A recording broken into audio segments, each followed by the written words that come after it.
Parce qu'il fallait aussi que je montre notre capacité à délivrer et notre capacité à restabiliser les plateformes.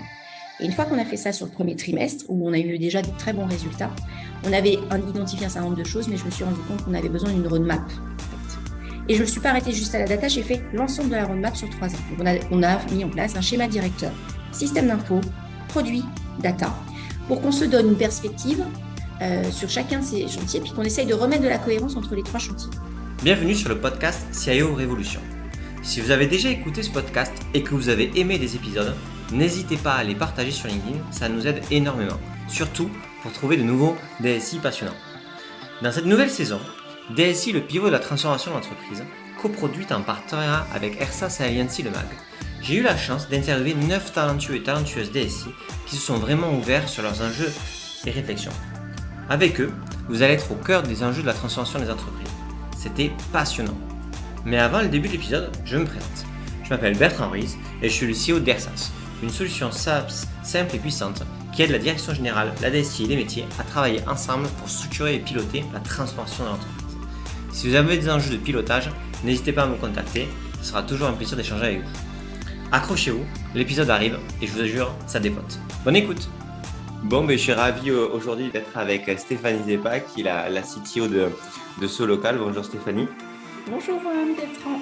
Et donc du coup, on est dans le cadre de cette saison avec Aliansi sur la tech, la DSI, le CTO qui pivot de la transfo. Et c'est intéressant parce que Solocal, tout le monde le connaît. On va préciser un tout petit peu ce que fait Solocal aujourd'hui. Mais on sait tous qu'il y a eu une très grosse transformation et qu'elle a été, c'est sûr, technique. Et donc, du coup, c'est ça qui va nous intéresser pour voir un peu avec Stéphanie jusqu'où ils sont arrivés, puisque je sais que on a pu aller jusqu'à des programmes data assez intéressants et parce que c'est quand même le nerf de la guerre pour vous et voir comment vous avez réussi à structurer tout ça. Du coup, Stéphanie, si tu peux en quelques minutes nous dire voilà d'où tu viens, quand c'est que tu es arrivé dans ce local, c'est quoi tes expériences, comme ça on voit un peu mieux qui tu es. Oui. Alors, en fait, je suis de formation ingénieur, comme souvent finalement dans ces postes-là. Puis j'ai commencé ma carrière avec beaucoup de postes d'expertise en système d'info. J'ai commencé dans la mode avec Chanel. Puis après, je suis partie dans les telcos en travaillant pour France Télécom, Lucent, UPC, Nook, qui est devenu SFR depuis le câble opérateur. En 2007, j'ai eu un tournant complet en fait dans ma carrière puisque je suis devenue directrice de la performance de DocaPost. Donc là, c'est la partie branche numérique aujourd'hui du groupe Post. Et là, j'avais la gestion de tous les plans de performance, les projets de transformation, toute la partie également business continuity, mise en place des process, certification, la RSE également, donc tout ce qui était assez transformant pour le groupe et qui permettait surtout d'intégrer progressivement toutes les nouvelles entreprises en fait qui étaient acquises en fait par DocaPost. Et puis 11 ans plus tard, parce que c'est là où je suis restée finalement le plus longtemps, j'ai rejoint en fait le comité de direction de Transdev France. Donc là, on est reparti dans le transport après 2 autres mondes différents. Et là, en fait, j'ai pris la direction de la performance, transformation et système d'information. Alors, au démarrage, j'avais un périmètre un peu plus large puisque j'avais la gestion des achats. Donc, j'ai fait tout le transfo des achats, tant numérique qu'organisationnel. C'était le premier point pour améliorer leur performance. J'avais aussi toute la partie toujours QSE, donc sécurité. J'ai vécu d'ailleurs le Covid et j'ai eu la gestion en fait de toute cette période-là chez Transdev, ce qui n'était pas simple. Et puis, j'ai monté surtout la direction du système d'information France et toute la partie data. Donc ça a été vraiment également la fabrique digitale, donc l'assistance à maîtrise d'ouvrage en fait qui avait tous les PO, qui hébergeait tous les PO, les UX, les UI, pour pouvoir concevoir les outils, en particulier pour les conducteurs, puisqu'on était beaucoup sur le mode papier à ce moment-là chez Transdev. Et en fait, l'objet était de leur mettre en place une application pour digitaliser toute leur expérience collaborateur. Ok, d'accord. 3 ans, j'avais fait le tour et donc du coup, j'ai choisi en fait justement à ce moment-là de rejoindre Solocal, qui est effectivement c'est une belle entreprise avec beaucoup de challenges, on va dire aujourd'hui. Donc en tant que CTO, dans ma fonction en fait, j'ai vraiment un périmètre large parce que j'ai vraiment toute la tech de Solocal. Donc je vais avoir la DSI, je vais avoir toute la partie infrastructure, opération, et puis la data, bien entendu, la cyber. Et à côté de ça, j'ai aussi toute la partie produit. Donc, dans la partie produit, on va se retrouver avec toute la partie vraiment des services digitaux du groupe, donc des services qui sont des sites web, de la data, du clic rendez-vous, des briques vraiment servicielles. Et puis derrière, la publicité, les médias, avec Page Jaune et Eureka, qui sont vraiment nos médias phares, surtout Page Jaune, sur le groupe. Et du coup, le métier de ce local, on va dire, je Oui. sais pas moi, il y a 5 ans, 10 ans, je sais pas la timeline des choses. Et maintenant, c'est quoi les deux métiers? Enfin, comment ça a évolué? Comme ça, qu'on se rende compte Oui. et qu'on fixe l'idée de ce que c'est ce local aujourd'hui. Alors, ce local, avant, pas avant, c'est toujours page jaune, mais page jaune, Ok. c'est le bottin, celui qu'on connaissait, enfin, pour moi, Ouais. en tout cas, quand j'étais petite. Je le connaissais aussi. Ok. Ah, pas mal. Parce qu'on n'est plus beaucoup, je crois, à le connaître, je me dis des fois. C'est une génération qui le connaît bien. En tout cas, nos parents l'utilisaient beaucoup.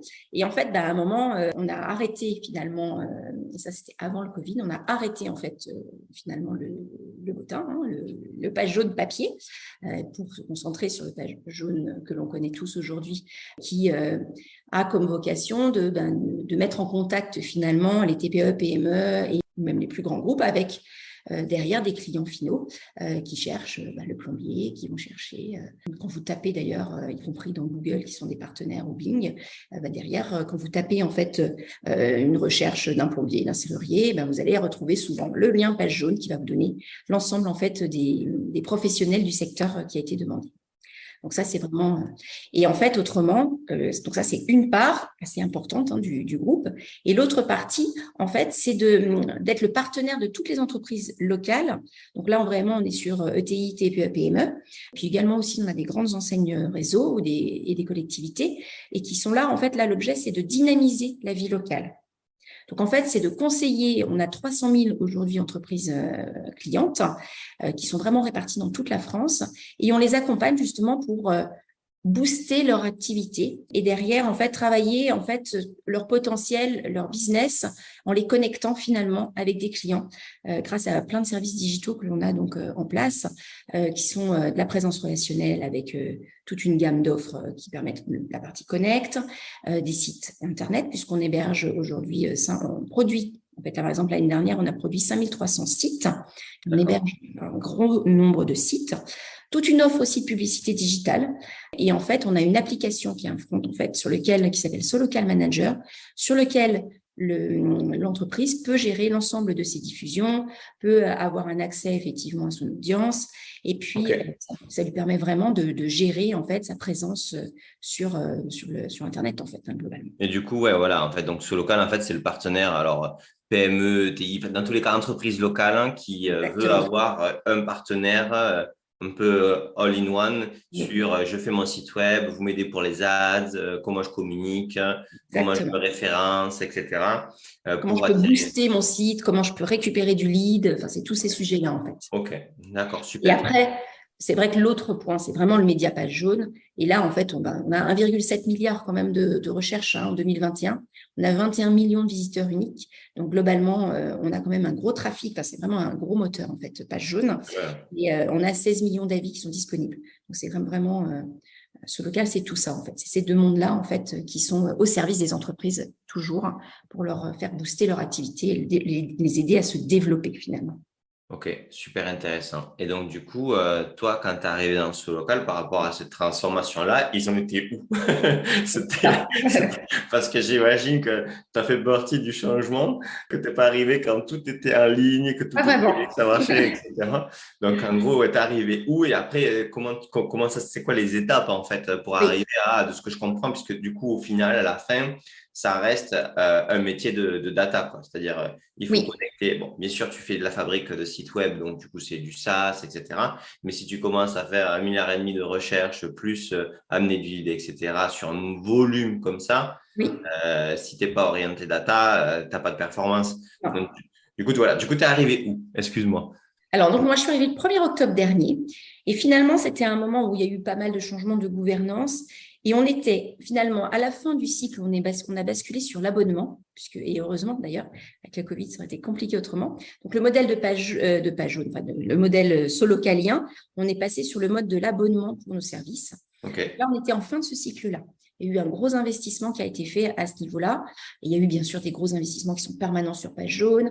On était en train de finaliser la refonte de l'app, par exemple mobile, puis plus un certain nombre de sujets qui étaient là. Mais j'arrivais à un moment où finalement, mes enjeux à moi étaient l'optimisation de la qualité de service pour nos clients, mais aussi pour les utilisateurs internes, en fait, avec une volonté de garantir l'évolutivité de nos systèmes et puis de développer de nouvelles expériences digitales B2B, B2C, en étant toujours avec la volonté d'être mobile first, pour essayer de capter en fait le maximum de trafic. La data, donc de renforcer la proposition de valeur de ce local, et puis aussi de beaucoup mieux exploiter la data du groupe, parce que c'est un sujet, on y reviendra, au service de nos offres, mais aussi du pilotage de l'entreprise, parce qu'il y avait un sujet sur ce point-là. Et puis derrière aussi d'amener de l'accélération de l'utilisation de l'IA pour améliorer les performances des produits, transformation de système interne. Mais le premier point pour moi a été surtout stabiliser en fait nos plateformes et vraiment de travailler sur l'amélioration de notre qualité de service.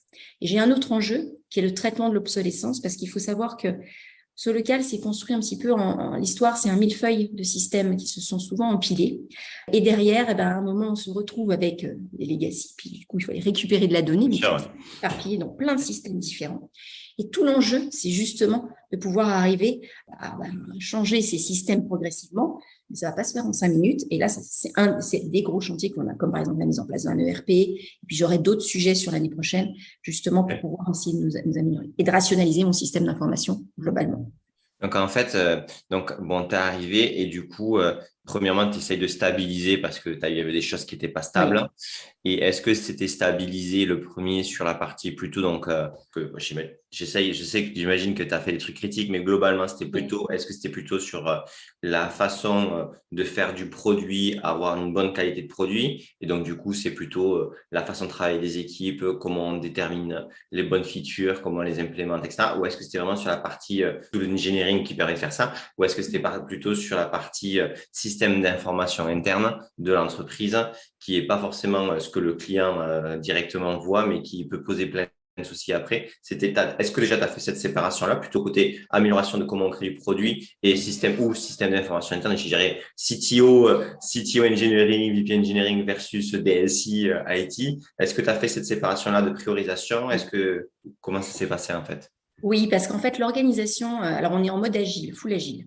Donc, quand je suis arrivée, j'avais plus de 60 squads quand même qui travaillaient. Alors, certaines sur le produit et d'autres sur le parti SI. Forcément, à un moment, ça se rejoint parce que le produit, il faut l'acheter. Quand on l'a acheté, il va rentrer dans des systèmes et on a toute l'expérience client qui va commencer à se dérouler. Et puis, j'ai aussi des sujets de plus de systèmes d'information interne. Et donc, c'est vraiment séparé parce que c'est pas les mêmes squads déjà qui travaillent dessus. Mais en fait, j'ai eu une volonté. Alors déjà, de faire évoluer l'organisation. Parce qu'il y avait aussi dans ma casquette un volet performance. Et dans la performance, il y a toujours réduction des coûts. Donc, il y a déjà eu un premier travail, essayer de se refocaliser sur nos priorités. Ça, c'était le point 1. Et donc, on s'est réorganisé pour se refocaliser sur ces priorités. Et on a bien une DSI avec des squads qui sont au service des systèmes internes. Donc, ça va être le CRM, ça va être le RP, ça va être nos outils de vente, par exemple. Et puis, à côté, j'ai vraiment des squads qui sont dédiés produits. Et là, on va dire que l'enjeu, autant sur le SI, c'était plutôt de faire évoluer nos systèmes vers des nouveaux systèmes. Et côté produit, c'était d'abord de stabiliser les plateformes, d'évaluer en fait si les architectures qui avaient été mises en place étaient pertinentes justement pour apporter la qualité de service attendue et sinon de les faire évoluer. Et j'ai eu un temps, tout au début d'année, le temps qui a permis aussi de mieux prioriser les projets, surtout côté produit. Ce qu'on a travaillé avec les équipes, il y a eu la volonté de mettre la fameuse méthode error budget qui consiste à, tant qu'on n'a pas atteint la qualité de service attendue, je ne rentre pas de nouvelles features. Ok. Travailler là-dessus. Ça n'a pas été facile parce qu'en fait, c'est compliqué et c'est frustrant. Alors, c'est frustrant pour le métier parce qu'en fait, il ne voit pas forcément tout de suite le bénéfice pour lui, puisque lui, il veut juste rajouter de nouvelles fonctionnalités. La partie tech, c'est moins. Et en fait, ça a un vrai point positif pour nos clients finaux, puisque globalement, si j'ai une qualité de service et une plateforme qui est beaucoup plus stable, derrière, j'ai une expérience client qui est bien meilleure. Et donc, ça a été un des premiers enjeux. Et ça, on l'a fait sur le premier trimestre. Et puis après, effectivement, sur les produits, on avait identifié et priorisé aussi un certain nombre de sujets, alors qui pouvaient être des traitements de l'obsolescence de certaines plateformes produits, pour arriver à remonter au niveau du marché, voire à dépasser le marché, donc en embarquant des nouvelles fonctionnalités. Il peut y avoir il y a eu ce type d'actions qui sont parfois même encore en cours. Il y a eu des lancements d'offres aussi, mais en étant en MVP. En fait, vraiment, on est reparti de ce modèle-là en essayant justement de réduire le temps de développement des offres. Et là, on a réussi effectivement à accélérer vraiment, à diviser plus que par 2 le temps de développement d'une offre en se focalisant sur vraiment l'essentiel. Et puis derrière, de se dire, on ira fonctionner en itération. Ça a vraiment été ces enjeux-là. Et puis à côté, j'ai mon sujet SAP, ERP pour le coup, que l'on est en train de mettre en place. On est en train de réfléchir à la mise en place d'un CPQ pour nous affranchir nos X outils de vente. Donc, on a plein de travaux en parallèle là-dessus. Et puis à côté, j'ai toujours ce média page jaune, où là, j'ai vraiment des travaux plutôt sur les moteurs, sur enrichir notre capacité à mieux comprendre en fait ce que tape l'utilisateur pour lui envoyer du contenu qui est le plus pertinent possible. Et puis de travailler justement sur la mise à jour des contenus, qui est un sujet, surtout qu'on est interfacé à Google, Facebook, Bing, Microsoft, plein de médias, et donc nous assurer que ce que l'on pousse en fait comme données est bien celle qui est retenue au final par les autres en fait partenaires que l'on peut avoir. Et ça, c'est un enjeu aussi. C'est pas si simple parfois de travailler avec ces gros acteurs. Ouais, bien sûr. Et ça peut être opaque. Donc, C'est ça. ok. Donc, tu avais 50 squads, tu as réduit les projets en soi, tu as ralenti aussi le fait de dire on va un peu réduire ce cours à la feature et restabiliser en qualité parce que derrière, après, on se le prend en bug ou en Et on a en avis négatif, ce qui est l'objet aussi de ça n'arrive plus en fait. de ça. Donc, ça a été ton premier step, on va dire, organisationnel produit. Ensuite, travail de organisation, tooling interne, ERP, etc. Et donc, du coup, est-ce que, parce que ça peut être aussi un peu infini, tu vois, on va dire qu'il y a le legacy d'avant, ce sera le legacy concret d'aujourd'hui, quoi. Donc, du coup, il y a une question, même si on essaye quand même, les technologies ont évolué, moi, je suis pas trop d'accord avec ça, en fait. On le pense mieux, il y a plus d'interconnectés, on est moins ERP central qui fait tout parce qu'on sait qu'après, on peut plus le bouger. Donc, on essaye de faire aussi du best of breed, même si des fois, c'est un peu compliqué pour être un peu plus résilient. Mais en fait, à quel moment tu te dis, bon, maintenant qu'on a mis ça en place, qu'on a mis l'organisation, que les équipes travaillent bien, etc., on va pouvoir lancer une stratégie data. Parce qu'en gros, le truc stratégie data, moi, des fois, je le vois, c'est pas mettre un Power BI, quoi. Ça, c'est tout mettre dans un ETL, dans une data warehouse avec un ETL, ok, d'accord, mais c'est pas ça la stratégie. Donc, c'est beaucoup plus poussé, beaucoup plus dur aussi. Voilà. À quel moment tu t'es dit, ok, on peut le faire, on peut commencer à le faire maintenant? Alors, je l'avais en tête dès le début d'année. Maintenant, j'avais mes chantiers organisationnels et qualité de service parce qu'il fallait aussi que je monte notre capacité à délivrer et notre capacité à restabiliser les plateformes. Et une fois qu'on a fait ça sur le premier trimestre, où on a eu déjà de très bons résultats, on avait identifié un certain nombre de choses, mais je me suis rendu compte qu'on avait besoin d'une roadmap, en fait.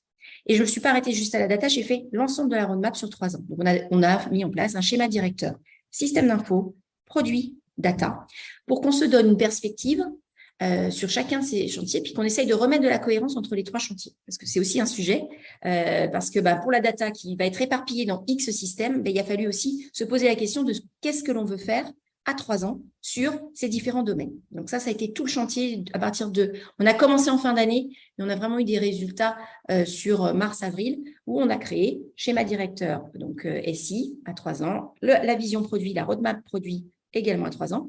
Et sur la data, là, c'était un petit peu plus touchy, on va dire, c'est que là, il fallait réfléchir organisation d'abord et feuille de route de la même façon. Alors, pas forcément à 3 ans, mais déjà se donner une feuille de route pour l'année, puis derrière se donner une perspective en fait à 3 ans bien sûr, mais aussi d'ailleurs d'évaluer ce qui avait déjà été fait. En fait, le CDO précédent avait travaillé sur toute une stratégie et l'enjeu c'était de s'assurer qu'on n'était pas parti au mauvais endroit, qu'on avait mis la bonne architecture, que le sens a été donné.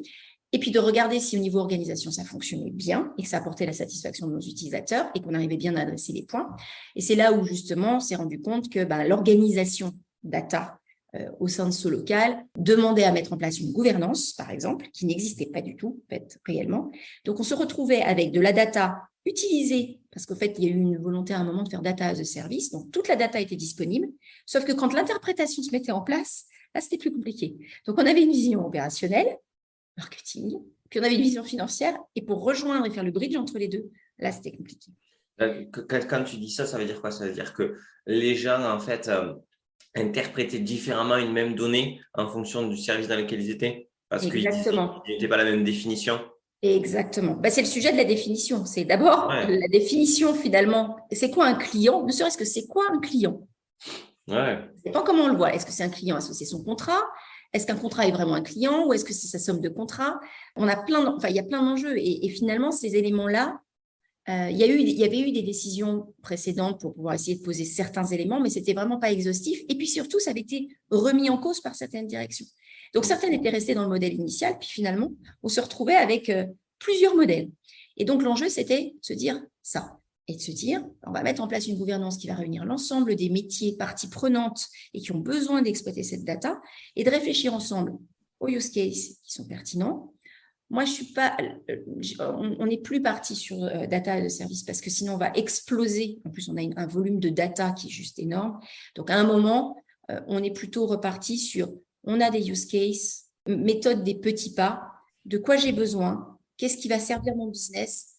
Et quels sont vos besoins à vous? Et à travers le use case, essayer de fournir la data, les KPI, tout ce que l'on va avoir besoin de récupérer. Alors, on est très orienté pour l'instant pilotage de l'entreprise, même si on se nourrit de données clients pour pouvoir arriver à mieux piloter l'entreprise, pour gérer notre churn, pour gérer un Ouais, bien sûr. Mais du coup, si alors, parce que j'ai pas compris un truc, Oui. il y a deux questions.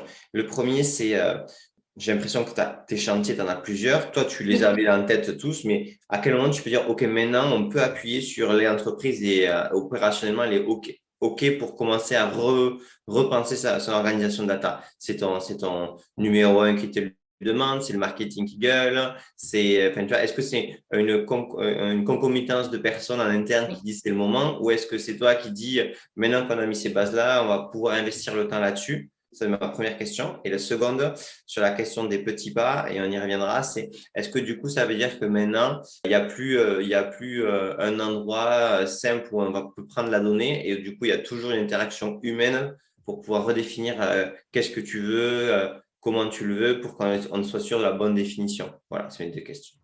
Alors, la première sur comment ça s'est décidé, tout ça. Ouais. Alors, la data, depuis le démarrage, mon DG me l'avait mis dans la feuille de route parce qu'il y avait un sujet.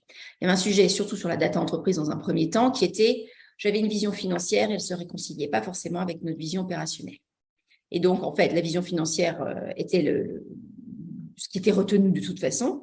En plus, il y avait eu un gros travail sur ces sujets-là. Mais de l'autre côté, quand il fallait réconcilier les deux, là, c'était compliqué. Donc, en fait, on s'est vite rendu compte que il fallait repartir à la base. C'est quoi un client pour constituer notre parc opérationnel? Et est-ce que les définitions qui avaient été mises en place 2 ans avant étaient toujours les bonnes? Et comment il fallait les enrichir? Donc, il y a eu une volonté commune de l'ensemble des parties prenantes, parce que à la fois au COMEX, on est 6, donc c'est vrai que c'est plus facile d'arriver à réconcilier tout le monde. Et un constat qu'on avait un sujet, ne serait-ce que pour un meilleur pilotage de l'entreprise plus efficace et performant, il fallait qu'on arrive à travailler ce sujet-là. Maintenant, comment le travailler? Donc, c'est pour ça qu'il y a eu cette feuille de route data qui avait été missionnée par l'ensemble du COMEX et qui a été, tout le monde a été partie prenante, tous les métiers ont participé, de se dire, c'est quoi le constat? De quoi on a besoin? Comment on s'organise pour le faire? Et quelles sont nos priorités finalement? Et puis, une fois qu'on a justement, avec les équipes, puisque là, on était plutôt au niveau opérationnel, même si on a bien entendu interviewé chacun des membres du COMEX, derrière, en fait, on a fait une proposition de feuille de route et d'organisation, en expliquant aussi que l'architecture qui était en place était la bonne, et que derrière, il y avait des optimisations à faire, bien sûr, parce qu'il y a toujours des optimisations, le monde va très vite et du coup, on a toujours des possibilités d'intégrer de nouveaux outils ou de travailler davantage, mieux sur certains points. Mais globalement, on avait un socle technique qui était plutôt pas mal, qu'il fallait continuer de l'enrichir. Mais par contre, la méthode qui allait être utilisée n'était plus de leur offrir toute la donnée, parce que ça nous fait exploser les compteurs aussi, il ne faut pas oublier. Derrière, ça coûte beaucoup d'argent, alors que finalement, on utilise très peu de données. Alors que quand on passe sur le mode use case, là, on va être plus frugal sur la partie données, on pourra aussi être parfois plus rapide, et puis derrière, ça va adresser vraiment un pays, une entreprise, et permettre de donner un accès à la donnée plus qualifié, parce que c'est aussi le sujet de comment j'ai une donnée de qualité au final, en ayant réconcilié finalement dans la maison toutes les définitions, parce que c'est ça aussi. Ouais, en fait, tu avais un enjeu donc, de coût, forcément, Oui. mais aussi en gros, tu n'as pas vu comment tu te disais, On reste sur le data service, mais on va faire un travail de définition commune. Ça, tu t'es dit, ça va jamais marcher. Ça va prendre des années, en fait. Ouais, ça va J'ai prendre des trop de années. systèmes. En fait, j'ai un nombre de systèmes tel Mhm. et de transformation même à certains moments de la donnée qui est tel que ça demanderait un travail où finalement, je ne vais jamais réussir à servir le client de façon pragmatique et rapide. Or, j'avais aussi un enjeu d'accélérer. Bien Donc, sûr. du coup, à un moment, il faut réduire l'ambition, entre guillemets. Je sais pas si on a plutôt changé d'ambition et on s'est dit, là, on va basculer sur plutôt, effectivement, des use cases et ça, on va le délivrer au fur et à mesure. Et ça colle plutôt pas mal parce que quand j'échange, on a un membre du COMEX qui vient d'arriver et on échangeait sur son pilotage. Alors, il me dit, mais moi, j'ai besoin de quelques indicateurs, j'arrive pas à les retrouver. J'ai des données dans tous les sens, j'ai du Excel dans tous les sens. On me donne, on livre des données qu'on a récupérées. Mais au final, je n'ai pas tous les jours un endroit où je peux juste me dire, OK, on en est où sur telle région, on fait comment. Et ça c'est trop complexe aujourd'hui à avoir. Donc, du coup, si je prends une analogie, c'est un peu le côté, tout le monde aurait envie d'avoir un moteur de recherche vocal où tu poses une question, le truc te répond, il t'explique bien la vie, etc. Et en fait, ça, c'est une vision très lointaine et ça serait trop cool. Et en fait, on pourrait penser que ça arriverait rapidement, type quand Siri est sorti, on pensait que c'était ça. Et en fait, non, on va continuer encore à faire le moteur de recherche, à marquer 3 mots, à voir une série, à regarder dedans. Et en fait, Exactement. il y a des étapes intermédiaires aussi de maturité de société où déjà travailler bien les use cases avant de dire on met toute la donnée, ça peut aider aussi à structurer plus rapidement tout en apportant la valeur et Oui. en évitant de passer aussi du temps à définir des choses sur lesquelles aussi peut-être on manque de recul. Oui, et Par puis on ne sait exemple, pas forcément ce qu'on veut, en fait, ouais, parce que on s'en est rendu compte, d'ailleurs, on s'en rend compte dans les ateliers, quand on demande, mais en fait, vous voulez toute la donnée, mais pour faire quoi? Et là, silence. ouais. Tu me la donnes, je verrai ce que j'en fais. Oui, mais bon, en Yes. fait, à un moment, si tu veux une donnée qualifiée et propre pour faire on ne sait pas quoi, mais en fait, à un moment, il faut quand même qu'on arrive aussi à réconcilier ça. La maturité, parfois, côté métier, n'est pas toujours encore là, en fait.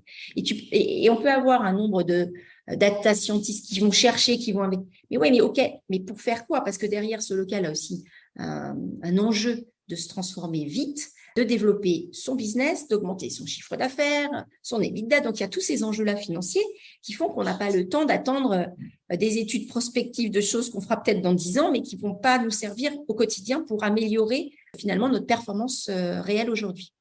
Est-ce que tu penses que c'est aussi le fait que c'est humain, quoi? C'est-à-dire, on te parle tu vois, de l'IA, d'une technologie machin, et en fait, on a tous des fois ce biais de dire, ah, mais il y a un peu de magie qui fait que si je l'ai, ça va forcément aller plus vite, mais etc. avant d'être, tu vois, désabusé un peu par le fait que c'est plus compliqué, que c'est pas, etc. Et que donc, du coup, c'est pas évident d'enlever cette magie-là aux gens qui pensent que ça va le faire. En même temps, s'ils ont vu que quand ton prédécesseur, quand il a mis la data as a service, il s'en savait pas trop. Peut-être qu'il s'était rendu compte que peut-être on pouvait faire différemment. Peut-être, je sais pas. Est-ce que tu penses qu'il y avait ce côté effet un peu bon, on a compris que peut-être qu'il fallait nous accompagner un peu plus dans l'utilisation? Alors oui, ça dépend des populations, je trouve Ok. aussi. On a un gros service marketing, donc là, ils vont avoir moins besoin peut-être d'accompagnement que d'autres métiers opérations qui sont beaucoup plus dans récupérer les données de l'entreprise pour pouvoir arriver à mieux gérer, mieux vendre, mieux travailler l'expérience client. Bien Et où là, sûr. on est encore trop sur de l'Excel à mon sens, parce que finalement, on a tellement de systèmes qui gèrent notre expérience client. Au final, aller capter cette donnée-là, on n'a pas encore suffisamment investiguer et travailler sur des use cases assez simples pour justement leur donner et leur faciliter la vie, éviter qu'on ait 10 personnes qui triturent du fichier Excel pour donner une qualité, pas forcément une donnée pas forcément de qualité en plus. Parce que c'est ça aussi le sujet. Hein, c'est OK, on peut avoir plein de données, mais si elle est fausse, on aura une tendance. Si ça bouge, ça aura une tendance, mais au final, on a toujours une donnée fausse. Donc, c'est toujours le problème. Donc voilà, donc je pense que c'est vraiment en fonction de la maturité des équipes. Après, sur la magie, je suis assez d'accord. Enfin, je suis même complètement d'accord. C'est aussi pour ça que je fais cette méthode des petits pas, parce que je pense qu'il faut démontrer par l'exemple comment on peut améliorer les choses et donner de la performance à un produit, un service, en l'affranchissant de tâches plus manuelles qui lui prendraient beaucoup plus de temps que l'on n'a pas forcément, ou qui nous coûteront trop cher au regard de ce que ça va pouvoir délivrer avec de l'IA directement. Donc, on utilise, moi, et puis c'est une volonté que j'ai de continuer d'utiliser l'IA, mais vraiment sur cette méthode de petits pas. Et là, parfois, de se faire aussi accompagner de start-up, même externes, parce que c'est un des enjeux aussi que j'ai chez Solocal, c'est qu'on peut faire plein de choses nous-mêmes. C'est une boîte tech qui a toujours fait ses produits. C'est ce que j'essaye d'expliquer depuis que je suis arrivée. C'est OK, mais parfois, aller faire un partenariat avec une start-up va être un vrai booster, nous permet de mieux nous concentrer sur là où on a de la valeur et prendre une start-up qui a tellement avancé, elle, que le temps qu'on la rattrape, elle en sera déjà tellement plus loin que globalement, on a intérêt à faire aussi ces partenariats pour avoir aussi cet accompagnement et d'avoir effectivement une accélération finalement dans ce que l'on va délivrer. Et ça, c'est un vrai plus aussi. Donc, je trouve qu'il ne faut pas s'empêcher de regarder autour ce qui peut nous aider aussi à aller plus vite. Okay. Et alors le côté est-ce qu'on fait tout nous-mêmes ou autre, ça c'est… Voilà, c'est toujours le sujet, mais voilà, moi c'est quelque chose que j'essaye de mettre en place un peu plus dans une boîte qui n'était pas du tout sur le buy, qui était vraiment que sur le make. Ouais, tout le temps sur le make. Ok. Et maintenant que tu as créé, en gros, voilà, c'est une façon différente de vouloir de la donnée, donc de parler use case, etc. Oui. C'est quoi l'interface que tu mets? C'est quoi les équipes qui font que… C'est quoi le processus? Par exemple, tu vois, tu as quelqu'un qui je pense que j'aimerais faire un truc comme ça et tu as un rendez-vous tous les 15 jours avec des personnes de métier IT où ils travaillent des use cases. C'est quoi le processus de parler d'une pseudo-intention de quelque chose on a créé ce QX, on l'a testé, maintenant on le met en prod pour l'ensemble des filiales ou l'ensemble du groupe. Oui. Comment ça se passe? Alors en fait, on a 3 squads sur la data aujourd'hui qui ont donc des interactions avec les métiers. Donc là pour le coup, on met en contact vraiment un certain nombre de profils des squads. On va avoir le tech lead qui va être là en particulier. Il va travailler avec le PO. On va pouvoir lui rajouter le QA. Enfin, il y a un certain nombre de personnes qui vont venir en fait en atelier. Donc, on travaille en atelier pour bien comprendre le use case. Et après, derrière, il y a quand même un comité global en fait de gouvernance data qui va valider, OK, c'est bien la priorité. Parce qu'à un moment, on a un backlog et tout est prioritaire, parce que tous les métiers sont prioritaires. Sauf qu'à un moment, il faut qu'on arrive à réconcilier et donc à trouver aussi le plus petit dénominateur commun à tous ces métiers qui va permettre de servir tout le monde et qui va faire qu'on va pouvoir produire quelque chose qui va adresser un besoin réel, mais qui aura aussi pas fait de frustration en disant non, moi j'aurais voulu ça et non, en fait, il faut qu'on construise déjà notre socle qui va être valable pour tout le monde. Donc ça, c'est le premier enjeu, c'est ce sur quoi on est aujourd'hui. Donc c'est vraiment un comité de gouvernance qui travaille là-dessus. Après, ce comité de gouvernance a des présentations aussi, en particulier quand on construit le budget, au niveau du COMEX, pour pouvoir nous assurer qu'on est bien en lien avec la stratégie, on livre bien des éléments qui sont au service de la stratégie globale. Donc, on a toujours un retour vers les membres du COMEX pour nous assurer que le besoin identifié par leurs équipes, parfois, est bien celui qu'ils attendent. Parce qu'on a toujours un risque de distorsion entre ce que veut le COMEX et ce que veulent les équipes. Et en fait, entre les deux, il faut qu'on trouve un équilibre. Dans tous les cas, si tu parlais on parlait de silos, tout le monde parle des silos horizontaux, on passe le market, etc. Mais il y a aussi un très gros silo vertical qui doit être cassé aussi. Ça fait partie de nos combats. Et surtout que, juste pour ajouter à ça, tu peux avoir des personnes qui s'auto-alimentent. Mais quand tu leur demandes quel est le client final finalement pour toi, là, à part la personne elle-même, donc c'est là où il faut aussi arriver à déjouer ça pour que ce soit bien au service d'un besoin de l'entreprise, dans des entreprises qui aujourd'hui, parce que ce local, ça bouge en termes de management, on a des gouvernances qui tournent, il faut le savoir, ça fait partie du jeu aujourd'hui de beaucoup d'entreprises. Et du coup, il faut toujours être raccord avec le dernier qui est arrivé, parce que lui, il va devoir délivrer quelque chose, et donc il faut qu'on s'assure à recaler bien la stratégie. Donc, on a vraiment des moments entre l'équipe data, alors là, plutôt au niveau des têtes, la tête, avec justement les membres du COMEX pour s'assurer que l'on est toujours raccord avec la stratégie globale. C'est important, en fait, de garder ça. Okay. Et de ne pas le faire qu'une fois par an, parce que je pense qu'on peut très avoir développé un truc puis qui est tellement loin finalement de ce qu'ils attendaient que si tu dis que ta boîte elle est full agile et que tu te vois une fois par an pour lui parler de ça, il y a un souci dans les… oui, c'est vraiment pas comme ça, quoi. Mais parfois, on peut quand même finalement se rendre compte que c'est pas fait finalement. Bien sûr. Après, il y a l'énergie, la rigueur, le temps, quelqu'un qui anime ça. Et puis la volonté du COMEX de participer. Parce qu'on peut avoir des membres d'un COMEX qui sont absolument pas là-dedans. Ouais. Et qui délèguent. Ouais, qui Et délègue. finalement, quand ils ont la livraison, c'est pas ce qu'ils voulaient. Bah oui, mais ils sont pas là-dedans. Donc, en fait, c'est ça aussi qu'il faut arriver à… Il y a de la pédagogie à faire à tous les niveaux de l'entreprise pour ça. Est-ce que tu dirais que une façon de faire, moi je suis pas très fan, je suis pas un dogmatique du save, de machin, etc. Mais il y a des grands principes. Donc toi, tu as un programme data Oui, correspond à un objectif d'entreprise d'être X, Y, Z, ça reste des fois des secrets. Et dans ce programme-là, sur 1 an, 2 ans, 3 ans, vous y mettez X millions d'euros en prestat ou autre, mais aussi X jours. oui, Ça, c'est ce qui a été voté en COMEX. oui. Il y a les objectifs. Et ensuite, après, c'est aux équipes de nourrir par des demandes, des projets, etc. Dans ce cadre-là, dans ces objectifs-là. Et vous, vous allez prioriser dans ce cadre de gouvernance data par quarter. Qu'est-ce qu'on fait en priorité ou autre, en vous assurant que les budgets globalement sur l'année, sur les 3 ans, c'est pas déconnant par rapport à ce qu'on essaie de faire. C'est comme ça que ça fonctionne. C'est exactement comme ça que ça fonctionne. Et ce que je veux rajouter cette année, sur lequel on a moins travaillé l'année dernière parce qu'on avait d'autres enjeux, c'est qu'est-ce que cette data va nous rapporter derrière. Donc, quel est le ROI ou les KPI? Ouais. Pourquoi on le fait? Et comment on le mesure? Parce qu'en fait, je me suis rendu compte que, mais c'est valable partout, c'est que souvent, on développe quelque chose. Alors, des fois, ça passe plus ou moins, c'est plus ou moins facile, voilà. Mais après, on oublie de mesurer l'enjeu du pourquoi on a fait ce qu'on a fait et de le mesurer dans le temps pour s'assurer qu'on remplit bien la promesse. Alors, la promesse chez Solocal, ça va être une promesse d'audience, ça va être une promesse de nouveaux clients, ça va être une promesse de développement de business, ça va être plein de choses. Et puis, au niveau de l'entreprise, ça peut être l'amélioration, enfin, par exemple, de dégager du temps à une relation client pour qu'elle se concentre mieux sur le traitement de son client et qu'elle nous permette d'améliorer le NPS ou qu'on ait moins de churn, etc. Et ça, parfois, on ne refait plus le lien entre nos projets et ce qu'on a livré et ce que cela délivre vraiment pour la performance de l'entreprise. Et donc, ça, c'est quelque chose que je vais essayer de remettre en place. C'est pas facile, hein. C'est pas toujours facile. Non, ouais.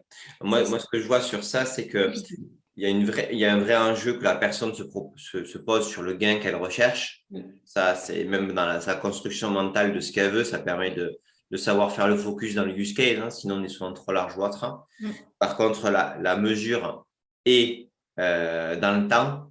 Oui. Ce que je vois, c'est que c'est quasiment impossible par rapport, si je parle au nombre de choses qu'on fait et aussi des paramètres qui changent en fait en cours de route, de contexte ou autre. Et quand j'interroge pas mal de gens qui ont essayé de faire ça ou autre, il y a beaucoup de contrôles. Ceux qui ont poussé la démanique, c'est beaucoup de contrôles internes de gestion, pseudo-geeks, enfin, tu vois, qui sont pas que parentésiens. Et en plus de ça, ils y arrivent que quand les périmètres changent pas de la boîte. Ça. Et en fait, aujourd'hui, les périmètres changent beaucoup. Et du coup, je me demande est-ce qu'il y a d'autres façons de penser l'évaluation a posteriori des choix, tu vois, c'est des vraies questions aussi.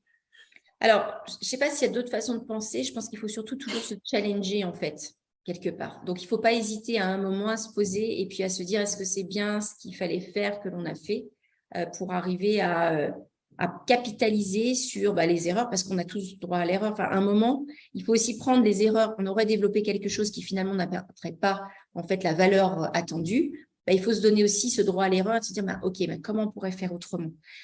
Donc, je pense que c'est pas facile effectivement à mettre en œuvre. Je pense qu'il faut pas mettre non plus une tonne de mesures a posteriori. Il faut parfois se donner juste soit un indicateur, une tendance. Il faut réfléchir en fait vraiment de façon très pragmatique finalement sur ce que l'on veut, pas forcément sur du long terme pour justement s'affranchir de ce sujet de changement d'organisation, de gouvernance, etc. Après, la data, pour moi, si on la construit bien, elle doit s'affranchir de l'organisation à un moment. Parce que finalement, sauf si tu changeais tes produits, si tu changeais ton contenu, mais globalement… Oh, mais ça c'est la vie en fait. C'est-à-dire qu'en fait, si tu veux, c'est comme si tu disais théoriquement parlant, mais c'est à contexte, et en fait ton contexte, et c'est pour ça que le métier bouge tout le temps. Mais malgré tout, il y a quand même de la data, entre guillemets, socle, Bien sûr. Elle, voilà. Et on est encore, nous aussi, sur cette data socle sur certains endroits. Et donc, ceux-là vont être plus faciles à démontrer. Et puis, il y aura une part qui sera pas possible de démontrer, qui sera un peu de côté plus de l'innovation, entre guillemets. On se dit, on va monter ça, est-ce que ça va marcher? Bon, on verra. Tu as des data hackers qui, par exemple, le client, ce que tu définis comme client qui reste longtemps, ça peut changer, des fois. Oui, je confirme. mais du coup, au moins dans le temps, etc., c'est bon. Une des choses que je me posais comme question, tu sais, sur la question du gain et de le suivre ou autre, je me disais, si on n'est pas en capacité, mais c'est qu'une réflexion, si on n'est pas en capacité sur la majorité des initiatives de traquer dans le temps, peut-être qu'en fait, la façon de valider si oui ou non c'était les bonnes, c'était de dire est-ce qu'on a choisi la bonne par rapport aux 50 qu'on pouvait faire dans ce quarter-là. Et donc, du coup, se dire à la fin de l'année, disant, mais en fait, on a fait celle-là, mais est-ce qu'on a fait les bonnes? Et donc, du coup, tu peux regarder s'il y en a certaines que tu avais eues, que si tu avais fait, tu dis, putain, si celle-là, on l'avait fait, ça aurait pu vraiment nous aider là et on n'y a pas pensé. Et donc, du coup, ça challenge plus, pas tant le gain réel de ça qui est toujours compliqué, mais dire, est-ce qu'on a le mieux priorisé? Est-ce qu'on a mis toutes nos chances de faire les bonnes choses versus est-ce qu'au final, un an après, ça, tu vois, c'est peut-être ça aussi. C'est vrai que c'est une bonne idée. C'est vraiment une bonne idée parce qu'effectivement, quand on regarde les besoins et qu'on interroge, c'est assez amusant parce que j'ai fait dans plusieurs entreprises le même type de travail, de se dire, c'est quoi vos données clés?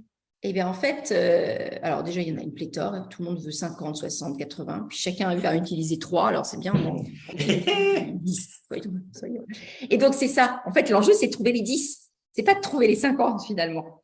Et c'est de leur mettre les 10 et de ne pas se tromper sur ces 10. Et c'est là, effectivement, faire un bilan en fin d'année ou en fin de projet, de premier lot, en tout cas, de se dire, est-ce que c'était finalement les bons? Et là, ça serait de se tourner d'ailleurs vers les clients aussi. C'est se tourner vers nous, côté plus tech, développement, pour s'assurer que celle que l'on a pu mettre en place va nous permettre d'aller plus vite sur la mise en place d'autres. Parce que ça, c'est un point. Puis aussi sur nos clients, par rapport aux livrables que l'on aura pu leur donner, s'assurer que ça répond bien à un premier besoin et qu'on ne soit pas planté parce que finalement, il y a un truc qu'ils n'utilisent pas du tout et puis parce qu'ils n'en ont pas besoin. Après, on a aussi l'enjeu, nous, de mettre en place des datasets. Et c'est aussi dans ces datasets d'avoir effectivement les données le plus exhaustives pour le besoin qui va être mis en place en face, en fait. Mais oui, c'est une bonne idée. Je vais tenter. Non, mais c'est en fait, c'est pas évident de quoi. En fait, au final, c'est ce qu'on essaye de voir, c'est de dire est-ce que ce qu'on fait, c'est les bonnes choses, sauf que que c'est à un moment donné ce qui est bon et pas forcément bon après, etc. Donc c'est quand même pas évident. Et je trouve aussi que si on est sur que du full gain tout le temps, on retombe sur du ROI. Les ROI sont compliqués à calculer sur plein de choses, donc c'est pas adapté. Un ROI sur un très gros projet structurant, oui, d'accord, mais sur toutes les initiatives qu'on a, même si la somme de ces initiatives-là, c'est compliqué, quoi. Donc c'est un peu l'A/B testing de Google, quoi. Oui, si tu as 10 000 personnes qui viennent sur une page, tu peux faire 2 pages différentes et regarder si elle qui fonctionne le mieux. Mais bon, il faut déjà avoir du… On n'est pas tous Google. C'est ça. Et aujourd'hui, du coup, si tu disais la prochaine grande étape, c'est les gains, c'est de regarder comment tu priorises, c'est quoi d'autre? Alors, c'est prioriser, ça c'est ce sur quoi on est. C'est au regard de ce qu'on va livrer sur fin d'année, se projeter sur 2023, se donner nos réels enjeux. Et c'est surtout que la gouvernance soit vraiment ancrée, parce que c'est pas simple aujourd'hui. On est quand même dans une entreprise où on a quand même beaucoup de profils data répartis dans toute l'entreprise et qui aujourd'hui sont à remettre bien en phase les uns avec les autres au service d'un business commun. Et donc, d'essayer de canaliser les énergies aussi de part et d'autre. Donc ça, c'est un point en mettant en place cette gouvernance pour éviter de s'éparpiller, parce que c'était un peu quand même le cas avant, c'est que en gros, les métiers avaient chacun leur squad, qui ne se parlaient donc pas, et globalement demandaient à la squad, tu me fais ça, tu me fais ça, tu me fais ça. Sauf que là, et tu vois que le mot squad agile versus les projets, c'est la même chose en fait. Mais oui. Pareil, et là, on se dit, mais non, en fait, pas comme ça que ça va. Ça serait pas pour ça qu'on a fait ça. Voilà, on a transversalisé. Donc, c'est un enjeu de leur faire comprendre, parce que certains ont quand même cette volonté. Ah non, mais moi, je veux effectivement que ma squad, elle me fasse ça.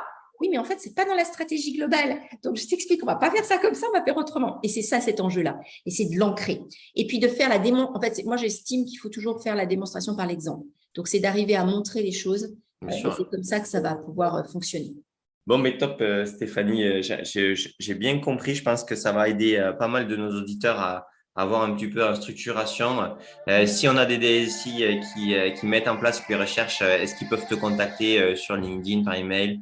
Aucun problème, avec Ouais, plaisir. ils diront qu'ils viendront du podcast, qu'ils t'ont écouté, qu'ils ont un programme de transformation data.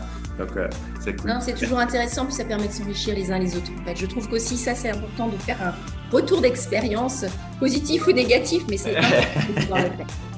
Super, Stéphanie. Merci beaucoup. À bientôt. Bon, j'espère que vous avez apprécié cet épisode. N'hésitez pas à le partager sur LinkedIn en me taguant, je répondrai à vos questions et mon interview le fera aussi avec plaisir. C'est super important pour faire connaître le podcast et ça nous motive à faire toujours de nouveaux épisodes. Encore merci pour tous et on compte sur votre partage.